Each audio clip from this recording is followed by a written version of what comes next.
Irregular period என்னதான் பண்றது? உங்க பிரச்சனைகளை கட்டுப்படுத்த லயன் டேட் சிரப் தினமும் 2 ஸ்பூன். செந்தில் பாலாஜிக்கு எதிரான வழக்கில் சிறப்பு நீதிமன்ற உத்தரவுக்கு தடை விதிக்க உயர்நீதிமன்றம் மறுப்பு தெரிவித்திருக்கிறது. கூடுதல் குற்றப்பத்திரிகைகளை ஒரே வழக்கில் இணைத்து பிறப்பித்த உத்தரவுக்கு இடைக்கால தடை இல்லை என்று அறிவிக்கப்பட்டிருக்கிறது. அண்மை செய்தியாக பார்க்கிறோம். இது தொடர்பாக காவலர்கள் பதிலளிக்க உத்தரவிட்டு வழக்கு ஒத்திவைக்கப்பட்டிருக்கிறது.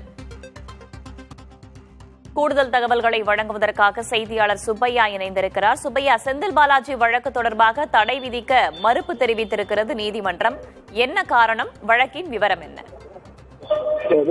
அதாவது மறைந்த முதலமைச்சர் ஜெயலலிதாவுடைய தலைமையிலான ஆட்சி காலத்தில் 2011 முதல் 2015ஆம் ஆண்டு வரை போக்குவரத்து அமைச்சராக செந்தில் பாலாஜி அப்போது உதவி பொறியாளர்கள், நடத்துனர்கள், ஓட்டுநர்கள் பணி நியமனத்திற்காக பணம் வாங்கி கொண்டு விட்டதாக தொடரப்பட்ட வழக்கு.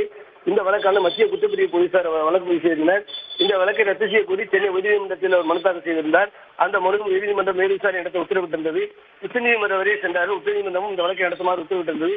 இதன் அடிப்படையில் மத்திய குற்றப்பிரிவு போலீசார் இந்த வழக்கை பதிவு செய்து செந்தில் பாலாஜி உள்ளிட்ட 2000 பேருக்கும் மேற்பட்டோர் மீது கூடுதல் குற்றப்பத்திரிகை தாக்கல் செய்தனர். இந்த கூடுதல் குற்றப்பத்திரிகைகளை இணைத்து ஒரே வழக்காக சென்னை மாவட்ட ஆட்சியர் வளாகத்தில் உள்ள எம்பி, எம்எல்ஏக்கள் வழக்கை விசாரிக்கும் சிறப்பு நீதிமன்றத்தில் நடைபெற்று வருகிறது.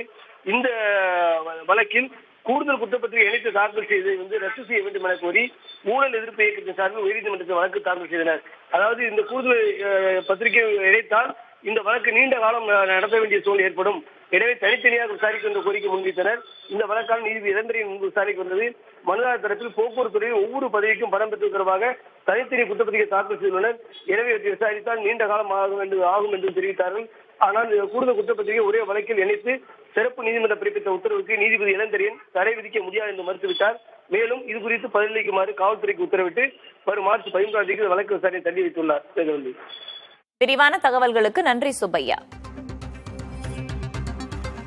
இர்ரெகுலர் பீரியட் என்னதான் பண்றது? உங்க பிரச்சனைகளை கட்டுப்படுத்த லயன் டேட் சிரப் தினமும் 2 ஸ்பூன்.